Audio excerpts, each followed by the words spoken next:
শুভ সকাল রুডিয়া। শুভ সকাল জুবাইর। সেই সাথে শুভ সকাল জানাচ্ছি আপনাদের সবাইকে যারা যুক্ত হচ্ছেন ঠিক এই মুহূর্তে দেশ কিংবা দেশের বাইরে যে প্রান্তেই আছেন। সম্ভাবনাময় আরো একটি সকালে আপনাদের সবাইকে স্বাগত। সকালের বাংলাদেশের আজকের এই পর্বে আপনাদের সাথে আছে জুলহা জুবাইর, সাথে আছে আমি রুনিয়া। এবং ফেব্রুয়ারি মাস কিন্তু গুটি গুটি পায়ে চলে যেতে শুরু করেছে। তো আজকে শেষ শুক্রবার, যারা এখনও বইমেলায় ঘুরতে যাননি তাদেরকে বলবো বইমেলায় আজকে ঘুরে আসুন। আজকে ঢাকায় অনেকগুলো আয়োজন আছে, সবগুলো আয়োজন যদি একসাথে যাওয়া যায় তাহলে তো খুবই ভালো হয়, কারণ সময়গুলো ওইভাবেই নির্ধারণ করা। তো আপনাদেরকে সবগুলোর খবর জানিয়ে দেবো, আমাদের সাথেই থাকুন। উদযাপন আর আয়োজনের খবর জানাচ্ছি। শুরু করব ঢাকা দিয়ে, কারণ আজ সারা দেশে যে আয়োজনগুলো থাকছে তার মধ্যে ঢাকায় কি কি আয়োজন আছে এই আয়োজনগুলো আপনাদের জানাবো। আর রুনিয়া বলছিল যে ফেব্রুয়ারি মাস শেষ হয়ে আসছে, বইমেলার প্রসঙ্গটি থাকছে, তাই দেখি আপনারা যারাই আজ সময় পাবেন তারা কিন্তু ঘুরে আসতে পারেন বইমেলা থেকে। এছাড়াও আজ সকাল 8টায় কেন্দ্রীয় শহীদ মিনার প্রাঙ্গণে কারক নাট্য সম্প্রদায়ের আয়োজনে এসো রক্তে জেতা বর্ণমালা সুন্দর করে লিখি শীর্ষক শিশু কিশোরদের বর্ণ লিখন প্রতিযোগিতা আয়োজিত হতে যাচ্ছে। প্রতিযোগিতাটি 3টি বিভাগে অনুষ্ঠিত হবে। ক বিভাগে প্রথম শ্রেণী থেকে নিচে বর্ণমালা লিখতে সক্ষম শিশু এবং খ বিভাগে প্রথম শ্রেণীতে অধ্যয়নরত শিশু এবং গ বিভাগে দ্বিতীয় শ্রেণীতে অধ্যয়নরত শিশুরা অংশগ্রহণ করতে পারবে। রং তুলি, পেন্সিল, বোর্ড, নতুন প্লেট ও চক আয়োজক সংগঠন সরবরাহ করবে। অত্যন্ত আনন্দের একটি আয়োজন। এখন আমরা যেখানে চলে যাচ্ছি সেটা হচ্ছে ঢাকায় আজ সোহরাওয়ার্দী উদ্যানে মুক্ত মঞ্চে আন্তর্জাতিক মাতৃভাষা দিবস উপলক্ষে মাসব্যাপী সাংস্কৃতিক অনুষ্ঠানের অংশ হিসেবে স্বপ্নাঙ্গনের পথনাটক বিবেক বিকেল 4:30টায়, নাট্যকুঞ্জের পথনাটক অতঃপর মুলতবি বিকেল 5টায় এবং থিয়েটারের পথনাটক মেরাজ ফকিরের মা সন্ধ্যা 6:30টায় অনুষ্ঠিত হবে। নিঃসন্দেহে আপনারা এই আয়োজনে অংশগ্রহণ করবেন। এছাড়া আরও যে আয়োজন থাকছে ঢাকায় জানাবো তা। বাংলা একাডেমি প্রাঙ্গণে এবং বর্ধিতাংশের সোহরাওয়ার্দী উদ্যানে চলছে মাসব্যাপী অমর একুশে গ্রন্থমেলা। এই গ্রন্থমেলাকে কেন্দ্র করে দেশের নানা প্রান্তের মানুষ এবং প্রবাসী বাঙালিদের বিপুল সমাগম ঘটেছে। এই মেলা এখন পরিণত হয়েছে বৃহত্তর বাঙালির মিলন মেলায়। এবারের গ্রন্থমেলার মূল থিম নির্ধারণ করা হয়েছে বাংলা একাডেমির হীরক জয়ন্তী। প্রতিদিন বিকেল 3টা থেকে রাত 8টা পর্যন্ত খোলা থাকছে এই আয়োজন, যা ছুটির দিনে বেলা 11টা থেকে রাত 8টা পর্যন্ত বাঙালির প্রাণের উৎসব অমর একুশে বইমেলা হিসেবে পালিত হচ্ছে।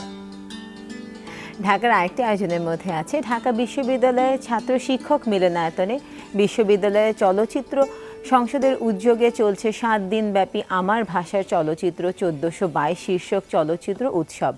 সুস্থ চলচ্চিত্র, সুস্থ দর্শক, এই স্লোগানকে সামনে রেখে এই উৎসবের আয়োজন করা হয়েছে। এখানে মুখ ও মুখোশ থেকে হালের অগ্নি 2 সহ মোট 21টি চলচ্চিত্র প্রদর্শিত হবে। চলবে 29শে ফেব্রুয়ারি পর্যন্ত। ঢাকা থেকে আরও যারা যুক্ত আছেন তাদের জন্য জানাচ্ছি, বনানী প্লাটিনাম সুইটস হোটেলে চলছে 3 দিন ব্যাপী .com ফেস্টিভ্যাল। হ্যালো ইভেন্টসের তত্ত্বাবধানে বেসিসের সহযোগিতায় দেশের ই-কমার্স ব্যবসার স্বনামধন্য প্রতিষ্ঠানের অংশগ্রহণে এই মেলা চলবে 27 ফেব্রুয়ারি পর্যন্ত, যা সকলের জন্য উন্মুক্ত থাকবে সকাল 10টা থেকে রাত 8টা পর্যন্ত। এখন একটু কক্সবাজার থেকে ঘুরে আসা যায়। কক্সবাজারের পাহাড় আর বঙ্গোপসাগরের মিলনস্থল প্যাচার দ্বীপ সৈকতে মারমেড ইকো বিচ রিসোর্টের আয়োজনে চলছে 3 দিন ব্যাপী লালন সন্ধ্যা। প্রতিদিন সন্ধ্যা থেকে গভীর রাত পর্যন্ত চলছে এই আয়োজন। দেশি বিদেশি পর্যটকদের আকর্ষণ বাড়াতে বিশ্বের দীর্ঘতম এই সৈকতের নির্জন এলাকায় পূর্ণিমার রাতে এই আয়োজন করা হয়েছে। এই লালন সন্ধ্যার আজ শেষ দিন। যারা বগুড়া থেকে যুক্ত আছেন তাদের জানাচ্ছি, আন্তর্জাতিক মাতৃভাষা ও শহীদ দিবস উদযাপনে সম্মিলিত সাংস্কৃতিক জোট বগুড়ার আয়োজনে ও জেলা প্রশাসনের সহযোগিতায় 10 দিন ব্যাপী বইমেলা শুরু হয়েছে।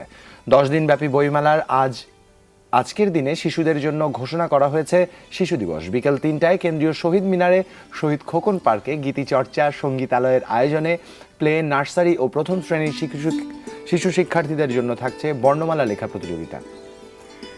যারা লালমনিরহাটে আছেন তাদেরকে জানিয়ে দিচ্ছি, লালমনিরহাট জেলার ক্রীড়া সংস্থার ব্যবস্থাপনায় লালমনিরহাট শেখ কামাল স্টেডিয়ামে শুরু হচ্ছে আন্তর্জাতিক মাতৃভাষা দিবস আন্তঃ উপজেলা ও ক্লাব কাপ ভলিবল প্রতিযোগিতা। আজ 2টি খেলা অনুষ্ঠিত হবে। প্রতিযোগিতায় জেলার 14টি দল অংশ নিচ্ছে। ফাইনাল খেলা 7ই মার্চ অনুষ্ঠিত হবে। যারা এই মুহূর্তে খুলনা থেকে যুক্ত আছেন তাদের জানাতে চাই, খুলনা প্রেস ক্লাব মিলনায়তনে বাংলাদেশ গ্রুপ থিয়েটার ফেডারেশনের অন্তর্ভুক্ত খুলনা বিভাগের নাট্যদল বিয়ন্ড মনি থিয়েটারের আয়োজনে চলছে সংকটের কল্পনাতে হারানো মৃন্ময় মুক্ত করো ভয় শিরোনামে 7 দিন ব্যাপী নাট্যোৎসব। প্রতিদিন সন্ধ্যা 6:30টায় নাটক শুরু হয় এবং এই উৎসব চলবে 1 মার্চ পর্যন্ত। দর্শক, অনেকগুলো আয়োজনের খবর জানিয়েছি, যদিও তা সমগ্র দেশের খণ্ডচিত্র মাত্র। এবং যেটা বিশেষ করে যারা ঢাকাবাসী তাদের জন্য আজকে খুবই সৌভাগ্যের একটি দিন, কারণ আজকে শুক্রবার এবং বইমেলাতেও শিশুদের জন্য বিশেষ আয়োজন আছে। তার পাশাপাশি কেন্দ্রীয় গ্রন্থাগারেও আপনি ওখানেও দেখতে পাচ্ছেন, ওখানে সিনেমা যেটা চলচ্চিত্র প্রদর্শনী সেটা হচ্ছে, এবং তার পাশাপাশি সোহরাওয়ার্দী উদ্যানে অনুষ্ঠান আছে, পথনাটক হচ্ছে। এবং যদি আমরা শহীদ মিনারের কথা বলি, সেখানে আপনার ছোট সন্তানটির বর্ণমালার সাথে প্রথম পরিচয় হওয়ার একটি বিশেষ দিন। একদম তাই। সেখানে ভাষা সৈনিকেরা উপস্থিত থাকবেন, যারা 52-তে আমার এই বাংলা ভাষার জন্য লড়েছেন। তাদের হাতেই পরবর্তী প্রজন্মের হাতে খড়ি হবে। তারা লিখতে শিখবেন বাংলা বর্ণমালার এক একটি অক্ষর। এই অসাধারণ আয়োজনে আপনারা যুক্ত হবেন, এটাই প্রত্যাশা। আর আমাদের এই আয়োজনের কোনো এক পর্যায়ে হয়তো আমরাও যুক্ত হতে চাইব এই অসাধারণ আয়োজনের সাথে। এবং এই মুহূর্তে আমাদের যুক্ত হওয়া উচিত পত্রিকার পাতায় যে খবরগুলো আছে সেগুলোর সাথে। তো শুরু করে দিচ্ছি, আমাদের পত্রিকার পাতার খবরগুলো আপনাদেরকে জানিয়ে দিচ্ছি। আমার হাতে আছে শুক্রবারের প্রথম আলো দিয়ে শুরু করছি। ইউনিয়ন পরিষদ নির্বাচন অনিয়মের বিষয়ে গা করছে না নির্বাচন কমিশন। তার পাশাপাশি যেটি আছে সেটা হচ্ছে সংরক্ষিত বনে তেলের ডিপো, মহেশখালী বনদ্বীপে প্রায় 25,000 গাছ কাটা পড়বে। তার পাশে বাহুবলে 4 শিশু হত্যা বন্দুকযুদ্ধে সন্দেহভাজন নিহত, বিচার ক্ষতিগ্রস্ত হওয়ার আশঙ্কা। এখন আমিরাতের বিপক্ষেও সতর্ক বাংলাদেশ, কারণ কালকে আমিরাত যেভাবে খেললো শ্রীলঙ্কার এগেন্স্টে, সেটা যদি চিন্তা করে দেখা যায়। আজ ফুটবলকে বাঁচানোর ভোট এবং দাস শ্রমের পণ্য নেবে না যুক্তরাষ্ট্র। এই ছিল আমার হাতে শুক্রবারের কিছু খবর সমকাল প্রথম আলো থেকে। ধন্যবাদ রুনিয়াকে প্রথম আলোর শিরোনামগুলো জানানোর জন্য। দর্শক, দৈনিক যুগান্তরের একটি সংখ্যা হাতে আছে, যুগান্তরের শিরোনামগুলো আপনাদের পড়ে শোনাচ্ছি। প্রথমে যে প্রসঙ্গটি পড়তে চাই, প্রার্থীদের অভিযোগে নির্বিকার ইসি। ইউনিয়ন পরিষদ নির্বাচন 2016 এবং 191টিতে নতুন মুখ, বর্তমান চেয়ারম্যানদের 547 জনই প্রার্থী। এবং জালিয়াত পিটারের ভিভিআইপি কানেকশন, গোয়েন্দাদের চোখ ছানাবড়া। জালিয়াতির মাধ্যমে মাসে আয় ছিল 4 কোটি টাকা, মাসে ফ্ল্যাট ভাড়া দিতেন 2.25 লাখ টাকা। সেই সাথে পিলখানা ট্র্যাজেডি দিবসে স্বজনদের আরতি, ঘাতকদের ফাঁসি কার্যকর দেখে মরতে চাই অভিযোগ অস্বীকার করলেন লন্ডন প্রবাসী নাবির। যুগান্তরের সঙ্গে টেলিফোনে সাক্ষাৎকার। শেষ পাতায় চলে যাব অন্যান্য প্রসঙ্গের সাথে। আরও যা এসছে, ইসির বিশেষ নিরাপত্তা পরিকল্পনা এবং বিনিয়োগ বাধায় কাঙ্ক্ষিত উন্নয়ন হচ্ছে না। 1 বছরেও উদ্ঘাটন হয়নি হত্যা রহস্য, অভিজিৎ হত্যাকাণ্ড। এই ছিল আমার কাছে যুগান্তরের সর্বশেষ শুনে। ধন্যবাদ জুবাইর তোমাকে। আমার হাতে আছে শুক্রবারের সমকাল থেকে যে খবরগুলো পড়ছি। অসন্তোষ বাড়ছে স্বাস্থ্য প্রশাসনের, তার সাথে হচ্ছে 51টি প্রকল্পের উদ্বোধন এবং ভিত্তিপ্রস্তর স্থাপন, ঘরে ঘরে বিদ্যুৎ পৌঁছে দেওয়া হবে বলেছেন প্রধানমন্ত্রী। নারায়ণগঞ্জের 7 খুন, বাদীপক্ষের অভিযোগ তারেক সাইদ অসুস্থতার নাটক করছে। এশিয়া কাপ টি20 টাইগারদের সামনে অচেনা আমিরাত। তার পাশাপাশি বিএনপির গঠনতন্ত্রে যুক্ত হচ্ছে ইউনূসের ক্ষুদ্র ঋণ তত্ত্ব। এবং যদি পেছনের পাতায় কিছু খবর দেখতে চাই, তার মধ্যে হচ্ছে মেঘ কাটলো অমর 21-এর বইমেলায়, কারণ বুধবারের বৃষ্টিতে ভিজে যাওয়া বইগুলো মেলা প্রাঙ্গণে শুকানো হচ্ছে। এবং জাতীয় চলচ্চিত্র পুরস্কার সেরা অভিনেতা ফেরদৌস, অভিনেত্রী মৌসুমী ও মিম। এই ছিল আমার হাতে সমকালের কিছু খবর। ধন্যবাদ রুনিয়াকে। দর্শক, দৈনিক ইত্তেফাকের একটি সংখ্যা হাতে আছে, ইত্তেফাকের শিরোনামগুলো আপনাদের পড়ে শোনাচ্ছি। প্রথমে যে বিষয়টি জানাতে চাই, নানা অভিযোগে আটকে আছে বহু নিয়োগ, প্রশাসনের 3 লাখ পদে লোক নেই। এবং সেই সাথে বিনা ভোটে চেয়ারম্যানের সংখ্যা বেড়ে 50, 2/3 আওয়ামী লীগের বিদ্রোহী প্রার্থী। রেল নেটওয়ার্কে আসবে কুয়াকাটা, মংলা, পায়রা, 4 বিদ্যুৎ কেন্দ্র সহ কয়েকটি উন্নয়ন প্রকল্প উদ্বোধনের সময় প্রধানমন্ত্রী বিষয়টি জানিয়েছেন। এবং অন্যতম আসামি বাচ্চু বন্দুকযুদ্ধে নিহত, হবিগঞ্জে 4 শিশু হত্যা। এশিয়া কাপ টি20 বাংলাদেশের টিকে থাকার লড়াই আজ, আরও সংকটে পড়বে বিশ্ব অর্থনীতি, আইএমএফের দাবি। শেষ পাতায় চলে যেতে চাই অন্যান্য প্রসঙ্গের সাথে। আরও যা এসছে, দেশের রাবার শিল্পে বিপর্যয় এবং অভিজিৎ হত্যা মামলার অগ্রগতি নেই, পুলিশের দাবি খুনিরা চিহ্নিত। সেই সাথে জাতীয় চলচ্চিত্র পুরস্কার বিজয়ীদের নাম চূড়ান্ত, এখানে তাদের 3 জনের ছবিও ছেপেছে ইত্তেফাক। এই ছিল আমার কাছে শুক্রবারের ইত্তেফাকের বিশেষ আয়োজন। ধন্যবাদ জুবাইর তোমাকে। আমার হাতে আছে দৈনিক জনকণ্ঠ থেকে যে খবরগুলো পড়ছি। লালকালিতে তারা বড়কে যে শিরোনামটি করেছে, পার পাচ্ছে খুনিরা, অপরাধী শনাক্তে সর্বাধুনিক প্রযুক্তি, ডিএনএ টেস্টে চরম অনীহা। সংসদে গণপূর্ত মন্ত্রী জিয়া কোনোদিন মুক্তিযুদ্ধ করেননি। এশিয়া কাপ টি20তে বাংলাদেশের সামনে আজ আমিরাত, শ্রীলঙ্কার 11 রানের জয়, মালিঙ্গার তোপে কাত আমিরাত। এবং এবার ট্রেন যাবে বরিশালেও বলেছেন প্রধানমন্ত্রী। রেল, বিদ্যুৎ, জ্বালানি খাতে ঋণ প্রস্তাব যাচ্ছে ইনফ্রাস্ট্রাকচার ব্যাংকে এবং তার পাশাপাশি হচ্ছে জাতীয় চলচ্চিত্র পুরস্কার 2014 ঘোষণা করা হয়েছে এবং সংসদের প্রশ্ন উত্তর পর্বে বিশ্ববাজারের সঙ্গে সামঞ্জস্য রেখে জ্বালানি তেলের মূল্য নির্ধারণের নীতিমালা তৈরি হচ্ছে, নজরুল হামিদ বলেছেন। এই ছিল আমার হাতে দৈনিক জলকণ্ঠ থেকে কিছু খবর। ধন্যবাদ দুনিয়াকে। দর্শক, দি ডেইলি স্টারের একটি সংখ্যা হাতে আছে, ডেইলি স্টারের শিরোনামগুলো পড়ে শোনাচ্ছি। Habiganj 4-kid murder, accused killed in gunfight. RAB says he was killed during arrest drive. Family says he was picked up on February 17. সেই সাথে court railed at Tarek Said's absence. Naranganj 7 murder hearing, family voice dismay over probe pace. সেই সাথে dropout rate worrisome. এই বিষয়টিও তারা চেপেছে। 40% secondary students, mostly 8th grades, left school last year. Media was under pressure after 111, says Inu. Homage paid to the victim of BDR carnage. মূলত এই ছিল আমার কাছে ডেইলি স্টারের সর্বশেষ শুনিয়া। যতগুলো খবর আছে সবগুলোর মধ্যে অনেক ভিন্ন মাত্রা আছে খবরগুলোর মধ্যে, কিন্তু যেহেতু এখন এই মুহূর্তে পুরো বাংলাদেশ মেতে আছে খেলা নিয়ে, তো এশিয়া টি-20 কাপ নিয়ে যদি আমরা কথা বলতে চাই, এশিয়া কাপ টি-20 নিয়ে, সেখানে বলতে যে আজকে আমিরাতকে কিন্তু একদমই সাধারণভাবে বাংলাদেশ দেখছে না। কারণ কালকে তারা ঠিক যেভাবে খেলেছে শ্রীলঙ্কার সাথে, শ্রীলঙ্কার মতন একটি দেশকে 129 রানে আটকে দেয়া কিন্তু কোনো সহজ কথা না। নিঃসন্দেহে অসাধারণ এক ক্রীড়া নৈপুণ্য দেখেছি আমরা। বিশ্ববাসী যারা ক্রিকেট প্রেমী রয়েছেন তারা সত্যিকার অর্থে উপভোগ করেছেন এই ম্যাচটি, এবং আজকের ম্যাচটিও উপভোগ্য হবে এটাই প্রত্যাশা। কারণ আয়োজন যাই থাকুক, উত্তেজনা যদি খেলার মাঝে থাকে তো সেই খেলা আরও অনেক বেশি উপভোগ্য হয়। এই প্রত্যাশা আমাদের বাংলাদেশের দলের জন্য, শুভকামনাও থাকছে প্রত্যাশার সাথে সাথে। আর সেই সাথে বলতে চাই যে প্রান্তেই যাচ্ছেন, অনেকগুলো আয়োজন আছে দেশে, নিঃসন্দেহে যে কোনো একটি আয়োজনের সাথে যুক্ত হবেন। অন দ্যাট নোট নিয়ে নিচ্ছি ছোট্ট একটি বিরতির পর যখন ফিরে আসবে আপনাদের জন্য আরও অনেক খবর আছে আমাদের কাছে।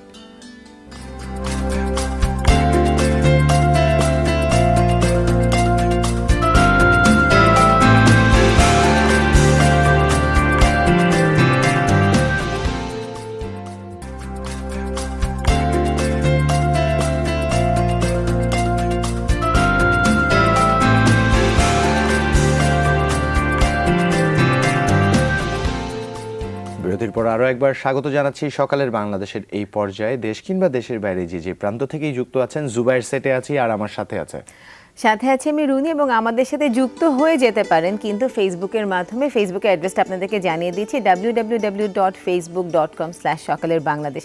সকালটা শুরু হয়ে গেছে এবং শুক্রবারের সকালের সবচেয়ে মজার বিষয়টা হচ্ছে অন্যান্য দিন আমাদের এত তাড়াহুড়া থাকে যে আমরা ঠিকমতো নাস্তাটাই করতে পারি না, কিন্তু শুক্রবারের সকালটাতে খুব সুন্দর করে আয়েশ করে নাস্তা শুধু আমরা যারা ঘরে থাকি তারাই করি না, যারা বাইরে থাকে তারাও করে। তো ঠিক এরকম একটা সকাল যদি বাজারের মধ্যে গরম গরম পরোটা ভাজা হয়, দেখতে কেমন লাগবে আপনাদেরকে দেখিয়ে দিচ্ছি।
এরকম ব্যস্ততার মধ্যে যে যদি রুনিয়া দিন শুরু হয়, এরকম রিদমের মধ্যে যদি দিন শুরু হয় তাহলে দিনটা সত্যিই ভালো যাবে। আমরা চাই আপনাদের দিনটা এরকম রিদমেই শুরু হোক। মানে যখন পুরো ভিজুয়ালটি যাচ্ছিল তখন একদম অন্যরকম অনুভূতি, অন্যরকম একটা পরিবেশ, যে হোক অন্যরকম আরেকটা পরিবেশে নিয়ে যেতে চাই। কারণ জিয়াউর রহমান, আপনাকে বলছি, আপনি ফেসবুকে আমাদের একটা কমেন্ট করে পাঠিয়েছেন, সেই কমেন্টটি আপনাদের পড়ে শোনাচ্ছি। আপনি লিখেছেন সকালের বাংলাদেশটা ক্রিকেট খেলার বাংলাদেশ হলে ভালো হতো, কেননা সকালের বাংলাদেশের যে ক্রিকেট নিউজ দেখা হয় না। আচ্ছা, সকালের বাংলাদেশ দেখতে গিয়ে ক্রিকেট নিউজ দেখা হয় না। আচ্ছা, তার মানে এই বিষয়টা নিশ্চিত যে আপনি ক্রিকেট খুব ভালোবাসেন, কিন্তু ক্রিকেট দেখার যে জায়গাটা ওটাকে কম্পেনসেট করে আপনি সকালের বাংলাদেশ দেখেন, তার মানে আপনি আমাদেরও ভালোবাসেন। রুনিয়ার কি বলার আছে? পুরো বিষয়টা আমি পেঁচিয়ে গেছি।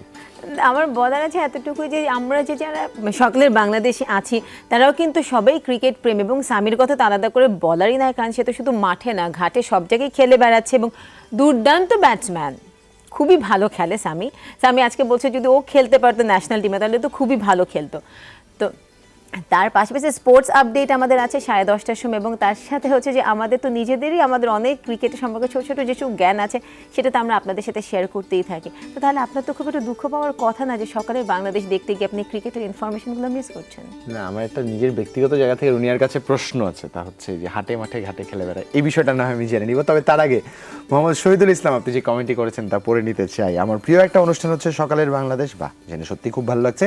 সকালে ঘুম থেকে উঠে টিভিটা অন করলেই কেন জানি যমুনা টিভি ছাড়া অন্য কোনো চ্যানেল ভালো লাগে না। তাই আপনাদের কাছে থেকে আরও ভালো কিছু চাই।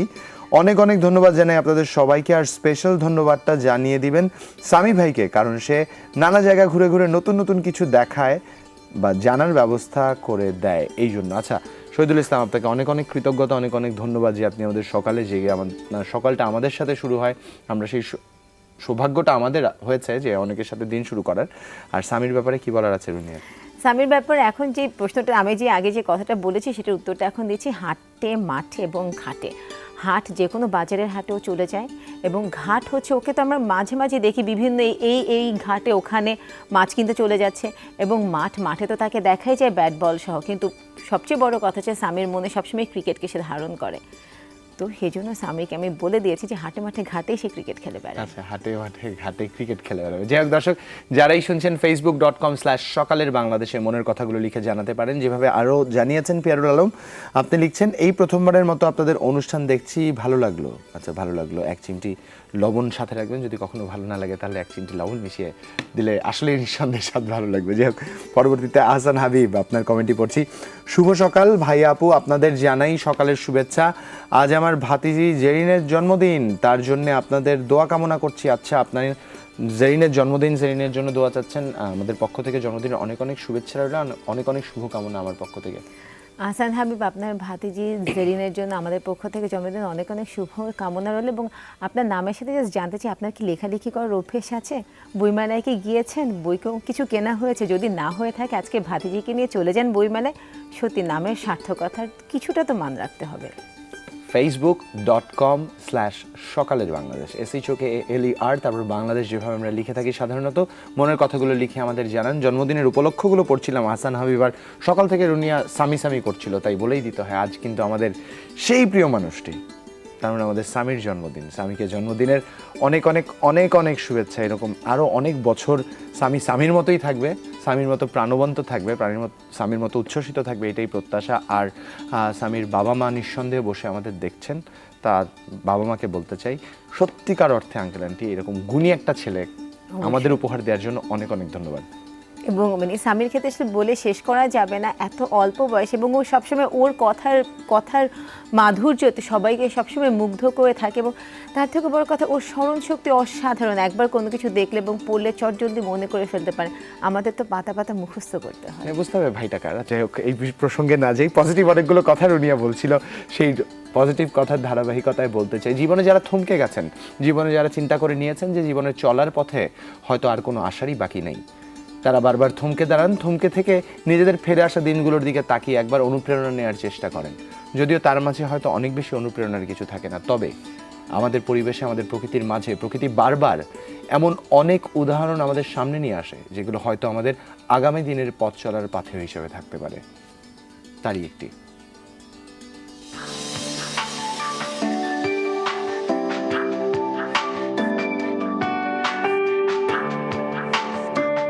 আমার ছোটবেলাটা কাটে হচ্ছে আমার এই গ্রামে মোরকুনে, আমি যে এখানে বর্তমানে আছি আর কি। আমার এলাকার ছেলেপেলেরা খেলে, তখন তাদের সাথে আমি আমার হুইল চেয়ারে বসে খেলাধুলা করি। তারা তো অ্যাবেল, তা আমি হচ্ছে একমাত্র হুইল চেয়ার ইউজার। যখন থেকে আমি খেলাধুলা করি আর কি, তখন আমার এলাকার ফ্রেন্ড সার্কেল যারা আছে তারা আমাকে খুব সাপোর্ট করতো, বা আমাকে তারা তাদের কাঁধে করে নিয়ে অন্য এলাকার টুর্নামেন্টগুলোতে আমাকে তাদের সাথে একসাথে খেলতে নিত আর কি।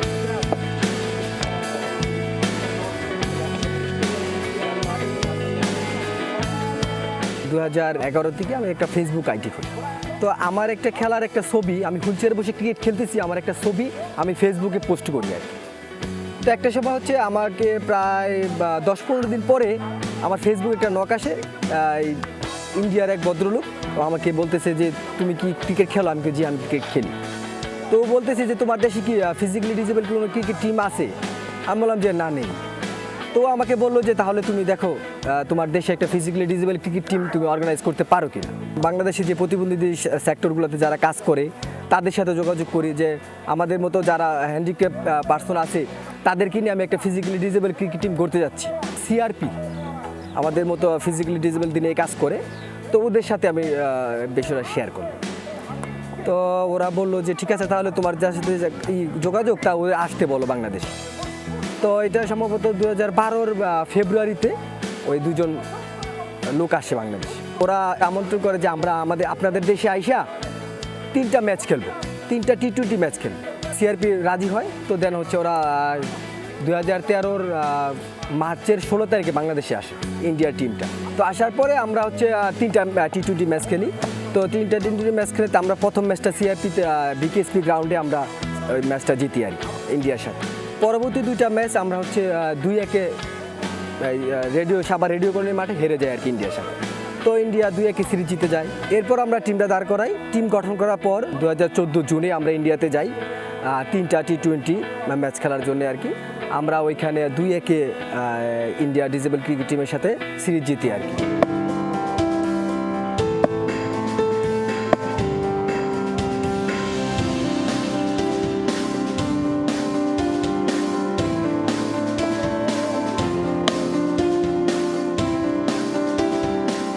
আমি তখন নিজে নিজে ভাবি যে আমি তো হারতে আসিনি, যেভাবে হোক ম্যাচ জিতে আমার দেশের পতাকা আমি উড়াবই। বিদেশের মাটিতে সেই মনোবলটা সবসময় থাকে। যখন আমরা ফার্স্ট টাইম ইন্ডিয়াতে টুর্নামেন্ট খেলতে যাই তখন আমাদের পাশে কেউ ছিল না। তো একবার বললো আমরা ইন্ডিয়াতে দাওয়াত পেয়েছি খেলার, ওখানে টুর্নামেন্ট হবে, তো আমরা খেলতে যেতে চাই, কিন্তু আমরা কোনো তো স্পন্সর তেমন পাচ্ছি না। তখন আমি পাশে পাই হচ্ছে Bangladesh cricket supporter association BCSA। এরপরে তারা আরও কিছু স্পন্সর পেলো এবং তারা খেলতেও গেল এবং খেলার পর তারা জিতে আসলো। দেশে আসার পরে মাননীয় প্রধানমন্ত্রী আমাদেরকে সম্বর্ধনা দিলেন, এই বিষয়টা সকলেই জানে। খুব মনে হয় যে শুরুতে যখন আমরা তাদের পাশে ছিলাম, আমরাই প্রথম তাদের হেল্পে আগে আসলাম, এই যে একটা আনন্দটা, এটা আমাদের খুবই নাড়া দেয়।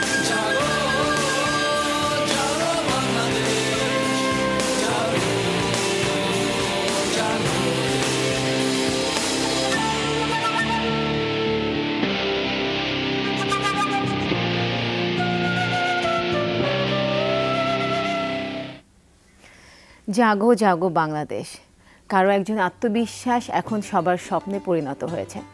ঠিক এইভাবে জীবনের পথে কখনোই আমরা বলবো না যে আমরা থেমে যেতে চাই। আমাদের অনেক কিছু আছে, অনেক কিছু নাই, কিন্তু সবসময় যেটা আছে সেটার দিকে অনেক বেশি তাকানো প্রয়োজন। তার পা ছিল না কিন্তু হাত তো আছে, তিনি সেটাই হয়তো ভেবেছেন এবং তার মধ্যে এই তৃষ্ণাটা ছিল যে না, নিজের জন্য কিছু করব, নিজের ভালোবাসার জন্য কিছু করব, নিজের দেশের জন্য কিছু করব। মানে যখন মহসিন একটি কথা বলল যে আমার দেশের পতাকা বিজয়ী হয়ে উঠবে, সেটে বসে এখানে আমার গুজবাম দিচ্ছিল, এতটুকু বলতে পারি। আর এতটুকু মহসিনের জন্য বলা আছে শুভকামনা। জীবনে চলার পথে আমরা অনেকেই থমকে যাই, নিঃসন্দেহে এরকম কথাগুলো অনেক বেশি অনুপ্রেরণা হয়ে থাকবে। এবং আরেকটি কথা সে সুন্দরভাবে আরো একবার প্রমাণিত করেছে, জীবনে নিজের পায়ে দাঁড়াতে বা শক্ত হয়ে মাথা উঁচু করে দাঁড়াতে পায়ের প্রয়োজন নেই, প্রয়োজন শুধু মনোবল। মনোবল থাকলে যে কেউ যে কোনো অবস্থানে তার অবস্থান থেকে দাঁড়িয়ে থাকতে পারবেন মাথা উঁচু করে। অন দ্যাট নোট ছোট্ট একটা বিরতি নিয়ে ফিরতে চাই, কারণ পরে যখন আসবো সাথে থাকছে আরো অনেক আপডেট। সাথেই থাকুন।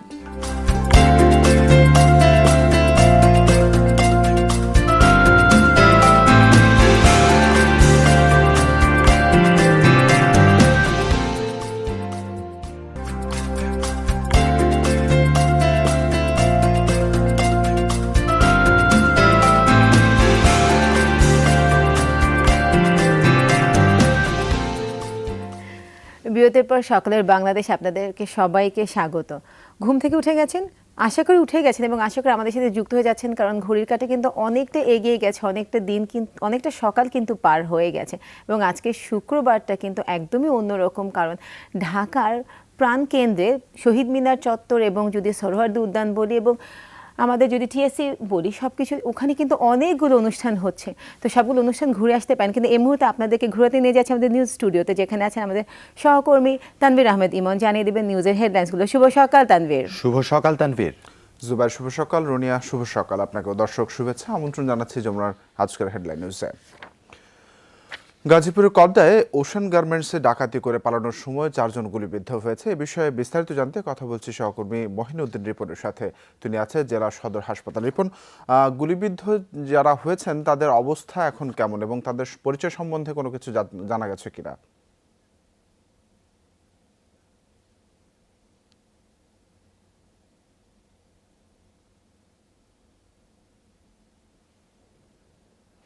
রিপন, আমি আশা করছি আপনি আমাকে শুনতে পাচ্ছেন। আপনার কাছে যে বিষয়টি জানতে চাই, 4 জন গুলিবিদ্ধ হয়েছে আমরা জানতে পেরেছি, ঠিক সেই 4 জন কারা এবং তাদের পরিচয় সম্বন্ধে জানা গেছে কিনা?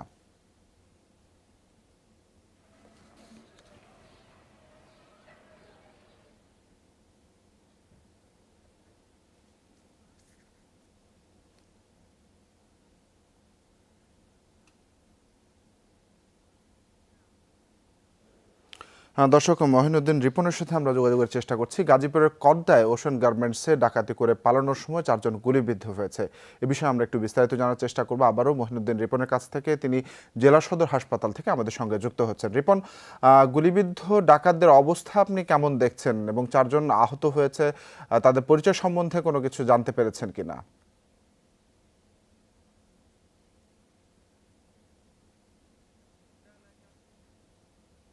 রাত 3টার দিকে গাজীপুরের কড্ডা এলাকায় ওশান গার্মেন্টস একটা সোয়েটার কারখানায় দুর্ধর্ষ ডাকাতি সংঘটিত হয় এবং গাজীপুরের ডিবি পুলিশের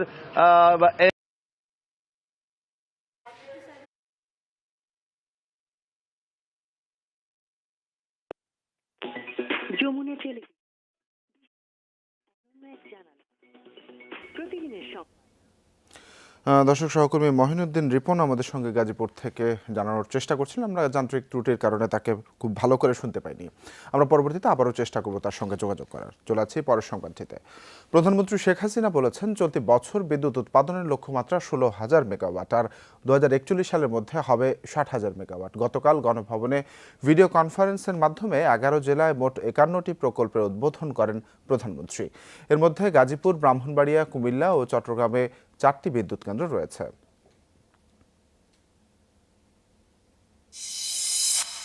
আওয়ামী লীগ সরকার দেশকে ঔপনিবেশিক শাসন ব্যবস্থায় ফিরিয়ে নিয়ে যাচ্ছে বলে অভিযোগ করেছেন বিএনপির যুগ্ম মহাসচিব রুহুল কবির রিজভী।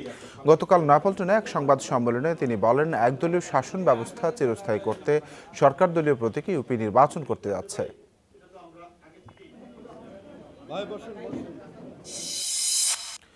এটিএম কার্ড জালিয়াতির অন্যতম হোতা পিউটারের গুলশানের ভাড়া বাসে অভিযান চালিয়েছে মহানগর গোয়েন্দা পুলিশ। গতকাল সন্ধ্যায় গুলশান 2-এর 112 নম্বর রোডের 14 নম্বর বাসা থেকে পিউটারে ব্যবহৃত একটি গাড়ি ও একটি মোটরসাইকেল জব্দ করে তারা। এই সময় আরও জব্দ করা হয় মোবাইল, ল্যাপটপ সহ বিভিন্ন সরঞ্জামও। 2 দিনেও গ্যাস সরবরাহ শুরু হয়নি রাজধানীর মধ্য বাড্ডার 21 নং ওয়ার্ড এলাকায়। মঙ্গলবার গ্যাস পাইপ ফেটে গিয়ে ওই এলাকায় গ্যাস সরবরাহ সম্পূর্ণরূপে বন্ধ হয়ে যায়। এতে চরম ভোগান্তিতে পড়েন ওই এলাকার কুমিল্লা পাড়ার অন্তত 300টি পরিবার।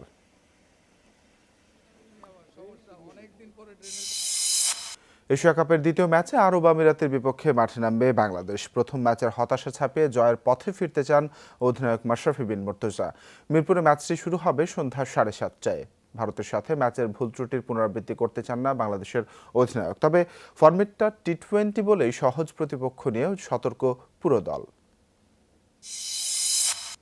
সিরিয়ায় আপাতত আইএস দমন নয়, বরং আসন্ন যুদ্ধবিরতি কার্যকরের উপরই জোর দেবে যুক্তরাষ্ট্র। বৃহস্পতিবার ওয়াশিংটনের এক সংবাদ সম্মেলনে এই ঘোষণা দেন প্রেসিডেন্ট বারাক ওবামা। তিনি আরও বলেন, দীর্ঘ গৃহযুদ্ধ নিরসনে রাজনৈতিক সমঝোতার ক্ষেত্রে গুরুত্বপূর্ণ ভূমিকা পালন করবে এই যুদ্ধবিরতি। রাজনৈতিক পালাবদল, গণতান্ত্রিক নির্বাচন বা নতুন সংবিধানের ব্যাপারে সিরিয়ার বিবাদমান দলগুলো কতটা সোচ্চার এই অস্ত্রবিরতি তার অ্যাসিড পরীক্ষা বলে জানান ওবামা।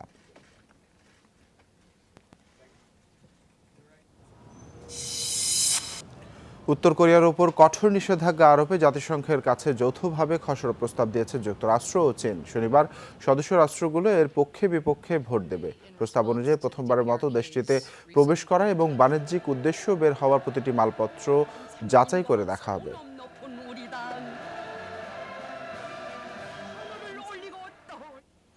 দর্শক, আগেই জানিয়েছিলাম গাজীপুরের কড্ডায় ওশান গার্মেন্টসে ডাকাতি করে পালানোর সময় 4 জন গুলিবিদ্ধ হয়েছে। এই বিষয়ে আমরা একটু বিস্তারিত জানতে কথা বলবো সহকর্মী মহিনুদ্দিন রিপনের সঙ্গে। রিপন, আপনার কাছে জানতে চাই, গুলিবিদ্ধ 4 জন, যেই 4 জনের খবর আমরা পেয়েছি, তাদের অবস্থা কেমন এবং তাদের পরিচয় সম্বন্ধে কিছু জানা গেছে কিনা?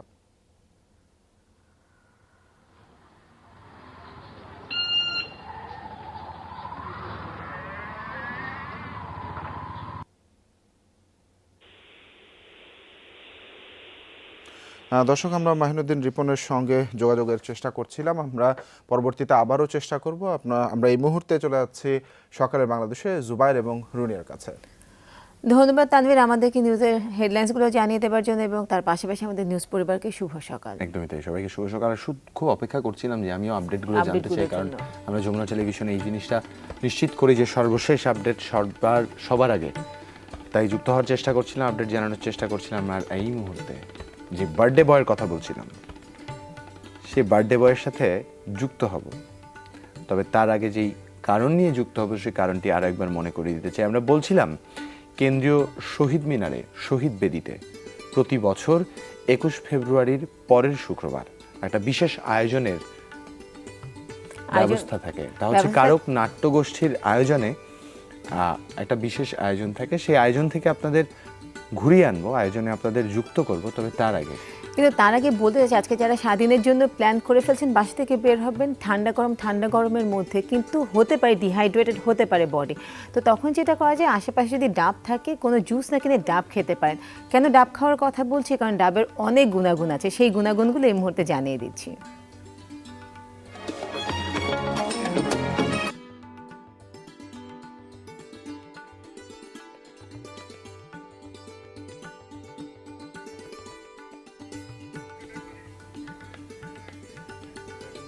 যাই হোক, অনেকগুলো গুণাগুণের কথা বলছিলাম। গুণাগুণগুলো না হয় পরবর্তীতে আরও একবার বিস্তারিত জানিয়ে দেওয়া যাবে। তবে যার সাথে যুক্ত হওয়ার কথা বলছিলাম, তার সাথে এখনও যুক্ত হওয়ার অপেক্ষায় আছি। তবে তার আগে একটি অ্যাড্রেস বলে দিতে চাই, তা হচ্ছে facebook.com/সকালের বাংলাদেশ। যে অ্যাড্রেসে লিখে জানাতে পারেন আপনাদের প্রাপ্তিগুলোর কথা, আপনাদের না পাওয়াগুলোর কথা, আর তার চেয়ে বড় যে বিষয়, আপনারা কি দেখতে চান, কি দেখতে চান না, সেগুলো আমাদেরকে জানিয়ে দিবেন। এবং এই মুহূর্তে যেটা আপনাদেরকে জানাতে চাচ্ছি, সেটা হচ্ছে ছবিও আজকে তুলে পাঠিয়ে দিতে পারেন, কারণ আজকে যেহেতু ফেব্রুয়ারি মাস শেষ হয়ে যাচ্ছে, শুক্রবার আজকে, এই সব কিছুর মধ্যে থেকে যদি ছবি তুলে পাঠানো যায় তাহলে সেগুলোও খুব ভালো হয়। একদমই তাই। আর বলছিলাম আপনাদের আপডেট করার কথা, বলছিলাম আপনাদের ইনফরমেশনগুলো জানানোর কথা। আপনারা ইনফরমেশন আর আপডেটগুলো জানাতে পারেন, আর আমরাও তা শেয়ার করে দিব সবার সাথে। আর ঘুরে দাঁড়ানোর যে প্রসঙ্গটায় বারবার ঘুরে যেতে চাই, তা হচ্ছে যে অনুপ্রেরণা বা যে ইন্সপিরেশনাল ফুটেজগুলো বা ছবিগুলো আমরা মাঝে মাঝেই দেখতে পাই, তার মধ্যে মহসিনের এই ছবিটা কেন যেন বারবার ঘুরে ফিরে আমার মাঝে দাগ কাটছে। আমি জানি ফেসবুকে অনেকের সাথেই কথা হয়, অনেকেই হতাশ করার মতো অনেক কিছু স্ট্যাটাস দেন বা অনেক কিছু শেয়ার করেন ইনবক্সে। হয়তো সবাইকে সবসময় উত্তর দেওয়া যায় না, কিন্তু তাদের সবার জন্য এতটুকুই শুধু বলতে চাই, আজ যারা সকালের বাংলাদেশ দেখছেন, মহসিনের গল্পটুকু সত্যিকার অর্থে আপনাদের সকলের জন্য এক বিশেষ উত্তর। বিশেষ উত্তর হচ্ছে এটি, এবং কারণ জীবনে কখনো থেমে যাওয়া যাবে না। শিশু বয়স থেকে সেই অনুপ্রেরণা ভেতরে রাখতে হবে যে জীবনে জীবনকে ছাড়া যাবে এবং থেমে যাওয়া যাবে না। একদমই তাই। আর স্বামীর সাথে যুক্ত হওয়ার কথা বলছিলাম, সরাসরি স্বামীর সাথে চলে যাব, যুক্ত হব, তার সাথে জেনে নিব কেন্দ্রীয় শহীদ মিনারে শহীদ বেদিতে যে উদযাপন হচ্ছে তার সর্বশেষ খবরাখবর। শুভ সকাল স্বামী, সেই সাথে জন্মদিনের অনেক অনেক শুভেচ্ছা।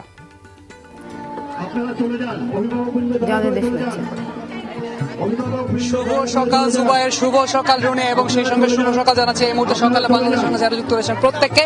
প্রথমেই বলছি জুবাইর, অসংখ্য ধন্যবাদ জন্মদিনের শুভেচ্ছা জানানোর জন্য। এই মুহূর্তে আমি রয়েছি কেন্দ্রীয় শহীদ মিনারে, এবং একটু আগেই তুমি বলছিলে যে আসলে কি কারণে আমার এখানে উপস্থিতি। এসো রক্তে জেতা বর্ণমালাকে সুন্দর করে লিখতে শিখি, এই স্লোগানকে সামনে রেখেই আসলে আজ 29 বছর ধরে কারক নাট্য সম্প্রদায় আয়োজন করে আসছে বর্ণলিখন প্রতিযোগিতা। এবং খুব সকাল থেকেই এই জায়গাটা একেবারে কোমলমতি শিশুদের পদচারণায় মুখরিত। একটা বড়সড় জটলা কিন্তু আমরা দেখতে পাচ্ছি ফ্রেমে, এবং এর কারণটা হচ্ছে শুষ্ক বৃক্ষকে বর্ণমালায় আলোকিত, বর্ণমালায় প্রজ্বলিত করা হচ্ছে, অর্থাৎ খুব ছোট ছোট শিশুরা একটা শুষ্ক বৃক্ষকে বর্ণমালা দিয়ে ভরিয়ে দিচ্ছে। এবং এই যে আয়োজনটা অত্যন্ত সুন্দর একটি আয়োজন, খুব সকাল থেকে খুব ছোট ছোট শিশুরা এখানে উপস্থিত হয়ে গেছে এবং এই শিশুদেরকে কিন্তু বিভিন্ন ক্যাটাগরিতে ভাগ করা হয়েছে। আসলে বর্ণলিখন প্রতিযোগিতাটা 3টা ভাগে ভাগ করা এবং প্রথম যে ধাপটা, সেই ধাপটা তো আমরা দেখতেই পাচ্ছি। এখন খুব ছোট ছোট শিশু যারা রয়েছে তারা এই শুষ্ক বৃক্ষটাকে বর্ণমালা দিয়ে ভরিয়ে দিচ্ছে। একটু পর থেকে শুরু হয়ে যাবে মূল প্রতিযোগিতা এবং মূল প্রতিযোগিতাকে আবার 2টো ভাগে ভাগ করা হয়েছে। একটি ভাগে একেবারে শিশু শ্রেণী, অর্থাৎ যে বাচ্চাগুলো কেবল লেখা শিখছে তারা বেশ কিছু বর্ণমালা প্রতিযোগিতায় অবতীর্ণ হবে এবং তার থেকে একটু বড় যারা শিশু রয়েছে তারা আবার তার পরবর্তী ধাপের, অর্থাৎ তাদের জন্য হয়তো বর্ণমালাগুলো আরেকটু সুন্দর করে লেখার একটা প্রতিযোগিতা চলবে। আর 3য় থেকে 5ম শ্রেণী পর্যন্ত যে সমস্ত শিশুরা রয়েছে তাদের জন্য যে প্রতিযোগিতা তা হচ্ছে ভাষা সৈনিকদের নাম, ভাষা শহীদদের নাম কে কত বেশি বেশি করে লিখতে পারে। এবং এই মুহূর্তে মঞ্চে কিন্তু অতিথিরা উপস্থিত হয়ে গেছেন। আমরা একটু দেখতে চাই, তা হচ্ছে ভাষা সৈনিক রওশন আরা বাচ্চু, তিনি রয়েছেন এবং আমরা একটু তার সঙ্গে কথা বলতে চাই যে এত কোমলমতি শিশুরা এখানে উপস্থিত হচ্ছেন, তার কাছে কেমন লাগছে। খালা, এই যে এত ছোট ছোট বাচ্চারা আজকে বাংলা ভাষায় লেখা শিখবে, অনেকে অনেকে প্রতিযোগিতা করবে বাংলা ভাষা নিয়ে, এত বাচ্চাদের আগমন আপনার কাছে কেমন লাগছে? আমার কাছে আজকে কেমন লাগছে এটা বলতে গিয়ে আমি ভাবাবেগে আপ্লুত হব। কারণ কি, যে বাংলা ভাষার জন্য আমরা লড়েছিলাম, যে ভাষাকে টিকিয়ে রাখার জন্য আমরা লড়েছিলাম, আজকে যে শিশুদের মধ্যে তাকে টিকিয়ে রাখার যে প্রেরণা দেখছি, এটা আমাদের প্রেরিত করে, আনন্দিত করে, আমাদের মনে প্রশান্তি আনে। খালা, আপনাকে অসংখ্য ধন্যবাদ। আপনি যুগ যুগ বেঁচে থাকুন আমাদের মাঝে। আপনাদের কাছ থেকে পাওয়া অনুপ্রেরণা এই সমস্ত শিশুদের মাঝে ছড়িয়ে যাক। আমরা একটু যে সমস্ত কোমলমতি শিশুরা এসেছে তাদের সঙ্গে একটু কথা বলতে চাই যে তাদের কাছে আসলে কেমন লাগছে, আপনাদের কাছে একটু জানতে চাইবো। সেটা হচ্ছে যে এই যে আজকে আপনারা এখানে এসেছেন, বর্ণমালা লেখা শিখবেন, কেমন লাগছে বলেন তো একটু? ভালো লাগছে। আচ্ছা, আপনি কি কোনো কিছু লেখা পারেন, লিখতে শিখেছেন এখনো? আপনি একটু বলতে পারবেন আমাদের বাংলা বর্ণমালার প্রথম বর্ণটা কি? একটু জোরে শুনি না আমরা, প্রথম বর্ণমালাটা কি? অসংখ্য ধন্যবাদ। প্রথম বর্ণটা হচ্ছে স্বরে ও। এবং আরেকজনকে এখন দেখতে পাচ্ছি, কেমন লাগছে সেটা বলেন আমাকে। ভালো লাগছে। আচ্ছা, এই যে এত সুন্দর একটা জায়গায় আপনি এসেছেন, আপনার অনেক বন্ধুদেরকে নিয়ে এসেছেন, তাই না? আপনি কি বলতে পারবেন যে আমাদের এই যে বাংলা বর্ণমালা, এটার প্রথম বর্ণটা কি বলেন তো? স্বরেও না আমাদের প্রথম বর্ণটা? হ্যাঁ, উনি কিন্তু জানেন যে প্রথম বর্ণটা হচ্ছে স্বরেও। আয়োজনটা কিন্তু চলছে এবং যেটি বলছিলাম যে বেশ কয়েকটি ভাগে ভাগ হয়ে এই আয়োজনটা চলবে এবং ভাষা সৈনিকদের বিভিন্ন নামের ব্যাপারে যে প্রতিযোগিতাটা, সেটা কিন্তু অনেক বেশি গুরুত্ব দেওয়া হয়েছে এখন পর্যন্ত। কারণ ভাষা সৈনিকদের নাম বা তাদের কাছ থেকে অনুপ্রেরণা যদি এই সমস্ত শিশুরা না পায়, তাহলে কিন্তু ভাষা সত্তার চেতনা, জাতিসত্তার চেতনা, এই চেতনাগুলো কিন্তু তাদের মধ্যে প্রবাহিত হবে না। এবং খুব সকাল থেকে যেটি বলছিলাম যে তাদের উপস্থিতি লক্ষ্য করা গেছে। আরেকটা বিষয় তা হচ্ছে এখন কিন্তু মূল প্রতিযোগিতাটা একটু পর থেকে শুরু হয়ে যাবে এবং বেশ কিছু সংগঠন যারা কিন্তু নিজেদের উদ্যোগে এই প্রতিযোগিতার সঙ্গে একাত্মতা প্রকাশ করেছেন এবং 29 বছর ধরে এই প্রতিযোগিতা চলছে। এই প্রতিযোগিতা বাংলা ভাষা সত্তা বয়ে যাক, এগিয়ে যাক, দীর্ঘজীবী হোক, এখান থেকে এই প্রত্যাশা করে বিদায় নিচ্ছি স্টুডিওতে। ধন্যবাদ সামিকে এত সুন্দর একটি আয়োজনের সর্বশেষ খবরাখবর আমাদের জানিয়ে দেওয়ার জন্য। সামি, বিদায় জানাচ্ছি, আর জন্মদিনের শুভেচ্ছা তো আরো একবার কোথায় ট্রিট পাচ্ছি এটা জেনে নিব না হয় পরবর্তীতে। আপাতত বিদায়। আর সেই সাথে বলতে চাই যে সুন্দর একটি আয়োজনের কথা সামি আমাদের বলছিল। মূলত এখানে যে আয়োজনটি চলছে তা হচ্ছে প্রতি বছরের 21 ফেব্রুয়ারির পরবর্তী শুক্রবার তারা এই আয়োজন করে, যেখানে শহীদ বেদিতে ভাষা শহীদদের প্রতি শ্রদ্ধা জানানোর সাথে সাথে ভাষা সৈনিকদের হাতে নতুন প্রজন্মের শিশুরা বাংলা ভাষা লিখতে শিখে, বাংলা বর্ণমালাগুলো লিখতে শিখে। এবং এই অসাধারণ যে আয়োজনটি আজ হতে যাচ্ছে, গত 29 বছর ধরে এটা তা পালিত হচ্ছে ঠিক একই ধারাবাহিকতায়, যেখানে প্রতি বছর এরকম অসংখ্য কোমলমতি শিশু আসে যারা প্রথমবারের মতো হয়তো বর্ণমালা লিখতে শুরু করে। একদম প্রাতিষ্ঠানিকভাবেই যদি বলি, বর্ণমালা লিখতে শুরু করে তা ভাষা সৈনিকদের একদম হাত ধরে। এবং তার সাথে যেটা হচ্ছে যে তাদেরকে একটা উত্তরীয় দেয়া হয়, উত্তরীয়টাতে লেখা থাকে যে 52 ভাষা সৈনিকের হাতে আমি প্রথম বর্ণ লেখা শিখেছি, এটা কিন্তু তাদের জন্য হচ্ছে যে হয় না আমরা রিলে রেস খেলি যেখানে মশালটা যে পাস করে দেওয়া হয়, ঠিক সেরকমই একটি বিষয়। তো বলবো যে মাদেরকে যে অনেক সন্তানই কিন্তু বাংলাকে ভয় পায়, বাসায় হয়তো বাংলা চর্চা ঠিকমতো হয় না দেখে আমরা ভাষায় এই বাংলায় কথা বলতে ভয় পাই, মায়ের ভাষায় কথা বলতে ভয় পাই। এবং অনেক আমি পিতামাতাকে দেখেছি তারা বলতে খুব গর্ববোধ করেন যে আমার ছেলে মেয়ে বাংলা বলতে ভয় পায় কিন্তু ইংরেজিতে সে খুবই পটু। এটা কিন্তু আপনি একটা ভুল উদাহরণ আপনি তার সামনে তৈরি করছেন। আপনি তাকে কখনোই এই ভয়টা থেকে বের করে আনবেন এবং বলবেন যে নিজের ভাষাকে প্রথমে ভালোবাসতে হবে, তারপর অন্যের ভাষাকে যতই আগলে রাখো কোনো অসুবিধা নেই, কিন্তু নিজের ভিত্তি যদি মানে শক্ত না হয় তাহলে কিন্তু বাড়ি আপনার কোনোদিনও দাঁড়াবে না। যে মানদণ্ডে আপনি মাপতে চাইছেন আপনার সন্তানকে, সে মানদণ্ড কতখানি বিপর্যয়ের কারণ হতে পারে তার নির্ধারণ একমাত্র পিতামাতারাই করবেন। সন্তানের প্রতি আপনাদের ভালোবাসা কোনোভাবেই যাতে তার ক্ষতির কারণ হয়ে না দাঁড়ায়। এই বর্ণমালার কথা বলছিলাম, যে বাংলা ভাষার কথা বলছিলাম, তা চিরকাল আগলে থাকবে এই প্রত্যাশায় ছোট একটা বিরতি নিয়ে এক্ষুনি ফিরছি, সাথেই থাকুন।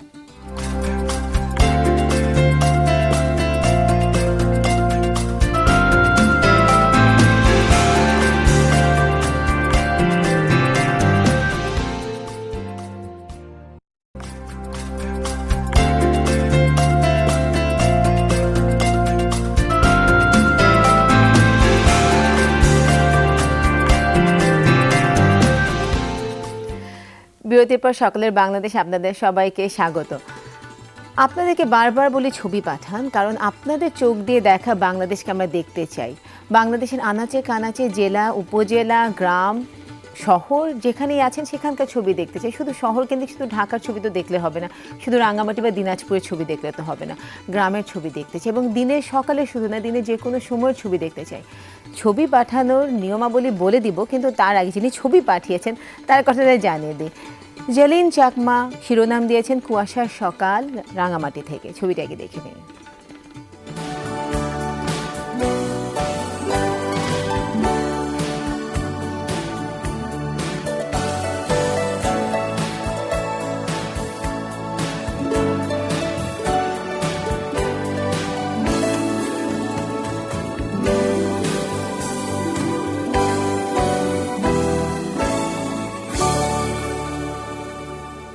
চাকমা, আপনাকে অনেক অনেক ধন্যবাদ রাঙামাটির এত সুন্দর একটি দৃশ্য আমাদের ধারণ করে পাঠিয়ে দেওয়ার জন্য। আসলে আমার সাথে রাঙামাটির একটা অন্যরকম সম্পর্ক আছে, আপনি আর কি জানার আছে?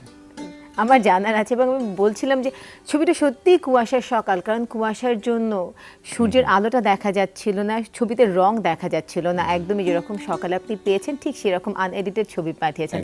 তো যারা ছবি তুলবেন তাদেরকে এই বিষয়টা মাথায় রাখতে হবে, ছবিটা হতে হবে আনএডিটেড, কোনো প্রকার এডিশন ওটার মধ্যে চলবে না, রং টং কিছু দেয়া চলবে না, যা আছে ঠিক সেভাবেই পাঠাতে হবে। একদম আপনার চোখে দেখা যে সকালটি আপনি দেখেন বা যে মুহূর্তটি আপনি দেখছেন সেই মুহূর্তটি আপনি আমাদের কাছে পাঠিয়ে দিবেন।